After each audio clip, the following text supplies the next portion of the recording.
Hello my ಗುಣಗಾನ. ನಾನೊಂದು ಕಥೆಯನ್ನು ಬರೆದು ಹೇಳ್ತಾ ಇದ್ದೆ. ಕಥೆಯ ಶೀರ್ಷಿಕೆ ಯಾರಿರಬಹುದು ಅಂತ. 4 ಭಾಗ ಕಥೆಯನ್ನು ಹೇಳಿದ್ದೆ. ಇವತ್ತು 5ನೇ ಭಾಗ ಕಥೆಯನ್ನು ಹೇಳ್ತಾ ಇದ್ದೀನಿ. ನಿಮಗೂ ಅನಿಸಿರಬಹುದು, ಕಾಯ್ತಾ ಇರಬಹುದು ಯಾರಿರಬಹುದು ಅಂತ. ಅದಕ್ಕೆ ಪರಿಹಾರವಾಗಿ ಈ ಕಥೆಯನ್ನು ಇವತ್ತು ಹೇಳ್ತಾ ಇದ್ದೀನಿ, ಕೇಳಿ. 5ನೇ ಭಾಗ ಕತೆ ಯಾರಿರಬಹುದು ಅಂತ. ಮೃತ್ಯುಂಜಯ ಭಟ್ರು ಹೋಮ ಮಾಡ್ತಾಯಿದ್ರು. ಹೋಮ ಜೋರಾಗಿ ನಡೀತಾ ಇತ್ತು. ಅಲ್ಲೂ ಅದಾದ ನಂತರ ಒಂದು ತಮಾಷೆನೂ ನಡೀತು. ಅದನ್ನೆಲ್ಲ ನಾನು ನಿಮ್ಗೆ ಹೇಳಿದ್ದೆ. ಮತ್ತೊಂದು ಸರಿ ಹೇಳೋದಿಲ್ಲ. ಯಾರ್ಯಾರು ಕೇಳಿಲ್ವೋ ಅವರೆಲ್ಲ ಕೇಳ್ಕೊಂಡು ಬನ್ನಿ, ನಿಮಗೆ ಅರ್ಥ ಆಗುತ್ತೆ. ಆಮೇಲೆ ಹೋಮ ಎಲ್ಲ ಮುಗೀತು. ಎಲ್ಲ ಮುಗಿದ ತಕ್ಷಣ ಮೋಹಿನಿ ಸ್ವಲ್ಪ ಆರಾಮಾದ್ಲು. ನೋಡ್ತಿದ್ದ ಹಾಗೆ ಸ್ವಲ್ಪ ಸ್ವಲ್ಪ ಸರಿ ಆಗ್ತಾಯಿದ್ಲು. ಮಾನಸಿಕ ಡಾಕ್ಟ್ರು ಕೃಷ್ಣ ಅವರು ಸಹ ಅಲ್ಲಿ ಬಂದಿದ್ದರು. ಹೋಮ ಎಲ್ಲ ಮುಗೀತು. ಮುಗಿದ ತಕ್ಷಣ ಮೃತ್ಯುಂಜಯ ಭಟ್ರು ಹೇಳಿದರು, ಮಂತ್ರಾಕ್ಷತೆ ಮಾಡ್ತೀವಿ ಈಗ ಅಂತ.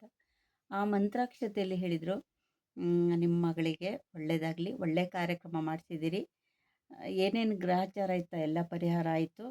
ಆಮೇಲೆ ಅವಳಿಗೆ ಹಿಡಿದ ದೆವ್ವ ಭೂತ ಪಿಶಾಚಿ ಅದು ಏನು ಹಿಡಿದಿತ್ತ ಅದೆಲ್ಲ ಪರಿಹಾರ ಆಯಿತು ಇವತ್ತಿಗೆ. ಆಮೇಲೆ ಮತ್ತೆ ಮನೆಯಲ್ಲಿ ಆಯುಷು ಆರೋಗ್ಯ ಐಶ್ವರ್ಯ ಜಾಸ್ತಿ ಆಗಲಿ, ಲಕ್ಷ್ಮಿ ನಿಮ್ಮ ಮನೆಯಲ್ಲೇ ಯಾವಾಗಲೂ ಇರಲಿ, ಮತ್ತು ಮೊದಲಿನ ಹಾಗೆ ಯಾವ ರೀತಿ ನೆಮ್ಮದಿಯಾಗಿದ್ದರೋ ಅದೇ ಥರನೇ ನೆಮ್ಮದಿಯಾಗಿರಿ ಮನೆಯಲ್ಲಿ. ಸುಖ ಶಾಂತಿ ಯಾವತ್ತೂ ತುಂಬಿರಲಿ, ಒಳ್ಳೆಯದಾಗಲಿ. ಮತ್ತು ದನ ಕರುಗಳು ಮತ್ತು ಪ್ರಾಣಿಗಳು ಎಲ್ಲದೂ ಸಹ, ಸಾಕು ಪ್ರಾಣಿಗಳೆಲ್ಲ ಒಳ್ಳೆಯದಾಗಿರಲಿ, ಮತ್ತು ಮನೆಯಲ್ಲಿ ಯಾವಾಗಲೂ ಸಂತೋಷವಾಗಿರಿ ಅಂಥೇಳಿ ಅವರು, ನಾವಿನ್ನು ಹೋಮವನ್ನು ಮುಗಿಸ್ತಾ ಇದ್ದೀವಿ. ಅದು ಪ್ರತಿಫಲ ನಿಮಗೆ ಸಿಕ್ಕೇ ಸಿಗತ್ತೆ. ಸಿಕ್ಕಿದೆ ಈಗಲೇ. ನೋಡ್ತಿದ್ದ ಹಾಗೆ ನಿಮಗೆ ಅದು ಏನಾಗಿದೆ ಅನ್ನೋದ್ರ ಬಗ್ಗೆ ನಿಮಗೆ ಈಗಲೇ ಗೊತ್ತಾಗಿದೆ ಅಂತ ಅವ್ರು ಹೇಳ್ತಾರೆ. ಅಷ್ಟೊತ್ತಿಗೆ ಲಕ್ಷ್ಮಿ ಇದ್ದವಳು ಹೇಳ್ತಾಳೆ, ಹೌದು ಭಟ್ರೆ, ಒಳ್ಳೆಯದಾಯಿತು, ಕಾರ್ಯಕ್ರಮ ಮಾಡಿಸಿದ್ದು ಚೆನ್ನಾಗಾಯಿತು. ಇವತ್ತು ನಿಮಗೆ ಸಮಯ ಇದ್ದರೆ ಇವತ್ತು ರಾತ್ರಿನೂ ಒಂದು ಕಾರ್ಯಕ್ರಮ ಮಾಡಬಹುದಿತ್ತು ಅಂತ ಹೇಳ್ತಾಳೆ. ಅಷ್ಟೊತ್ತಿಗೂ ಭಟ್ರಿದ್ದವರು ಹೇಳ್ತಾರೆ, ಹೌದು ನಾನೇ ಹೇಳಿದ್ದೆ ಮಾಡಿಸ್ಬೋದಿತ್ತು ಅಂಥೇಳಿ, ನೀವು ಅದಕ್ಕೆ ಮನಸ್ಸು ಮಾಡಿರಲಿಲ್ಲ. ಆದರೆ ನೀವು ಹೇಳೋದ್ರಿಂದ ಇವತ್ತು ನೀವು ಮಾತಾಡಿಕೊಂಡು ಅದೇನಾದ್ರು ಇದ್ದರೆ ಹೇಳಿ ಅಂತ ಹೇಳ್ತಾರೆ. ಅಷ್ಟೊತ್ತಿಗೆ ಲಕ್ಷ್ಮಿ ಏನು ಮಾಡ್ತಾಳೆ, ತನ್ನ ಗಂಡ ಇವ್ರ ಹತ್ರ, ನಾಣಿ ಹತ್ರ ಕೇಳ್ತಾಳೆ, ಒಂದು 5 ನಿಮಿಷ ಮಾತಾಡೋಣ ಅಂತ. ಸರಿ ಅಂತ ಹೇಳಿಬಿಟ್ಟು ಅವರು ಎಲ್ಲ ಸೇರಿ ಅಲ್ಲಿ ಕೃಷ್ಣ ಅವರು ಬಂದಿರ್ತಾರೆ, ಮಾನಸಿಕ ಡಾಕ್ಟ್ರು. ಅವರು ಎಲ್ಲರೂ ಸೇರಿ ಅಲ್ಲಿ ಮಾತಾಡ್ಕೊಳ್ತಾರೆ. ಒಂದು 10 ನಿಮಿಷ ಮಾತಾಡ್ಕೊಂಡ ನಂತರ ಡಾಕ್ಟ್ರು ಹೇಳ್ತಾರೆ, ಮಾಡಿ, ತೊಂದರೆ ಇಲ್ಲ, ಕಾರ್ಯಕ್ರಮ ಮಾಡಿಸಿದರೆ ಒಳ್ಳೆಯದು, ಮಾಡಿಸಿ, ಅದಕ್ಕೇನಾದರೂ ಪ್ರತಿಫಲ ನಿಮಗೆ ಸಿಗುತ್ತೆ, ಒಳ್ಳೆಯದು ಅಂತ ಹೇಳ್ತಾರೆ. ಅದಕ್ಕೆ ಅವರಿಗೂ ಸಹ ತುಂಬ ಖುಷಿಯಾಗತ್ತೆ.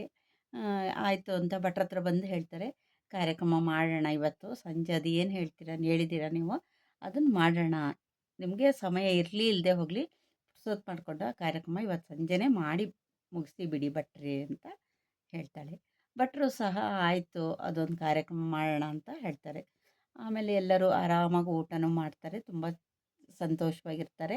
ಮೋಹಿನಿ ಸಹ ಸ್ವಲ್ಪ ಊಟ ಮಾಡ್ತಾಳೆ. ಯಾವತ್ತೂ ಊಟ ಮಾಡದೇ ಇರೋಳು ಆವತ್ತಿನ ದಿವಸ ಮಾತಾಡಲ್ಲ, ಆದರೂ ಕೂತ್ಕೊಂಡು ಸ್ವಲ್ಪ ಊಟ ಮಾಡ್ತಾಳೆ. ಎಲ್ಲರಿಗೂ ಗೊತ್ತಾಗತ್ತೆ, ಅಲ್ಲೇ ಗೊತ್ತಾಗತ್ತೆ ಈ ಹೋಮ ಮಾಡಿದ್ದು ಏನು ಉಪಯೋಗ ಆಯಿತು, ಏನು ಪ್ರಯೋಜನ ಆಯಿತು ಅನ್ನೋದು ಎಲ್ಲರಿಗೂ ಗೊತ್ತಾಗುತ್ತೆ. ಡಾಕ್ಟ್ರು ಸಹ ಆಶ್ಚರ್ಯ ಆಗುತ್ತೆ, ಅಯ್ಯೋ ದೇವ್ರು, ನಾನು ಔಷಧಿ ಕೊಡೋದ್ರ ಜೊತೆಗೆ ಇದು ಸಹ ಎಷ್ಟು ಪ್ರಭಾವ ಬೀರಿದೆ, ಎಷ್ಟು ಒಳ್ಳೆಯದಾಗಿದೆ ಅಂತ ಅವರಿಗೂ ಸಹ ತುಂಬ ಖುಷಿಯಾಗತ್ತೆ. ಹೋಮ ಆಯಿತು, ಎಲ್ಲ ಊಟನೂ ಎಲ್ಲ ಮುಗಿಸಿ ಎಲ್ಲರೂ ಸಂತೋಷವಾಗಿದ್ದರು. ಅವಾಗ ಅವ್ರು ಬಂದವ್ರು ಹೇಳ್ತಾರೆ, ಸ್ಮಿತಾ ನಾವಿನ್ನು ಹೊರಡ್ತೀವಿ ಅಂತ. ಆಮೇಲೆ ಏನಾಗಿತ್ತು ಇವಳಿಗೆ ಅಂತ ಕೇಳ್ತಾಳೆ.